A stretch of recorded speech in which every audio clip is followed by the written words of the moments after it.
오늘 말씀은 출애굽기 20장 7절의 말씀입니다.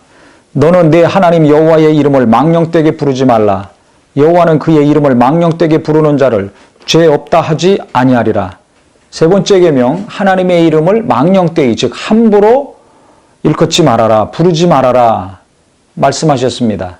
즉 하나님과 하나님의 이름을 동격으로 여기셨습니다. 즉 하나님의 이름에는 하나님의 모든 것이 포함이 되어 있는 것입니다. 하나님의 영광이 들어있고 하나님의 능력이 들어있고 하나님의 이름에는 하나님의 속성이 다 포함되어 있습니다. 누군가 내 이름을 부르면서 욕을 한다거나 비난하면 그 사람이 굉장히 큰 상처를 받죠. 그 이름에 해당되는 사람이 굉장히 기분이 온짱게 되고 모욕감을 느낄 수밖에 없습니다. 마찬가지입니다. 하나님의 이름을 어떻게 하느냐, 하나님의 이름을 존중히 여기느냐, 아니면 무시하느냐, 아니면 자기의 그 부정한 것을 덮으려고 그 이름을 이용하느냐, 이 사람마다 각각 다릅니다. 그래서 하나님의 이름을 망령되이 일컫는 자, 바로 죄 짓는 것이라는 겁니다. 그 망령되이 일컫는, 함부로 그 이름을 일컫고 사용하는 경우가 어떤 때인가? 첫 번째는 거짓 맹세하는 것입니다. 하나님의 이름으로 맹세한다고 하면서 속에서는 진실함이 없고 부정하고 온전치 못한 것이 있는데 하나님의 이름으로 맹세합니다. 남들이 들을 때는 그게 맞는 것 같고 정직한 것 같고 거룩한 것 같지만 그 안에는 아주 탐욕이 있고 불의가 있는 것이죠. 그래서 불의한 사람들이, 범죄한 자들이 자기 범죄와 자기 부정을 감추기 위해서 하나님의 이름을 일컬을 때 해당되는 말씀입니다. 또 두 번째는 하나님의 이름으로 저주하는 사람들이 있습니다. 미워가지고 분노가 일어나가지고 하나님의 이름으로 누군가를 저주할 때 이게 망령되이 일컫는 것입니다.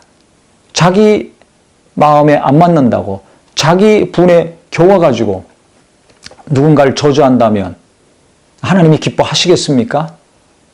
그렇기 때문에 하나님의 이름을 함부로 자기 유익을 위해서, 자기 감정을 위해서 사용하면 안 됩니다.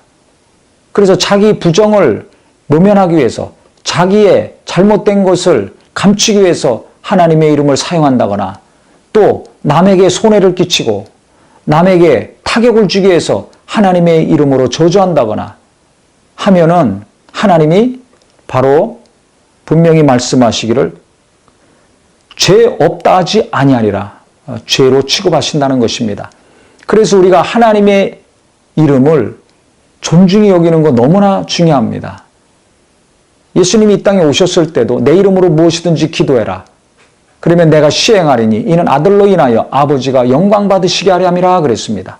왜 예수님 이름으로 기도할 때 예수님이 그 기도를 이루시는가? 바로 나로 말미암아 아버지가 영광 받으시게 하시려고 그 기도를 이루어 주신다는 것입니다. 그래서 이름에는 하나님의 영광이 있습니다. 이것을 우리가 잘 알아야 됩니다. 그래서 하나님의 영광을 나타내는 일에 하나님의 이름을 잘 사용해야지 내 영광을 나타내려고, 아니면 내 불의를 감추려고, 아니면 내 감정을 시원하게 하려고, 그래서 남에게 고통과 아픔을 주려고 하나님의 이름을 일컫는다면, 사용한다면 그건 하나님이 기뻐하지 않고 죄로 여기신다는 사실입니다. 그래서 우리가 내 자신을 위해서 무엇을 감추거나 드러내거나 내게 고통과 아픔을 준 사람에게 고통을 주려고 하나님의 이름을 사용하지 마시고 하나님의 영광을 위해서 그분의 능력의 그 광대하심과 그 놀라운 속성을 드러내려고 하나님의 이름을 사용하고 높임으로 하나님이 귀히 여기시는 자, 하나님이 정말 영광 가운데 인도하시는 거룩한 입술이요 성도가 되시기를 예수 이름으로 축원합니다.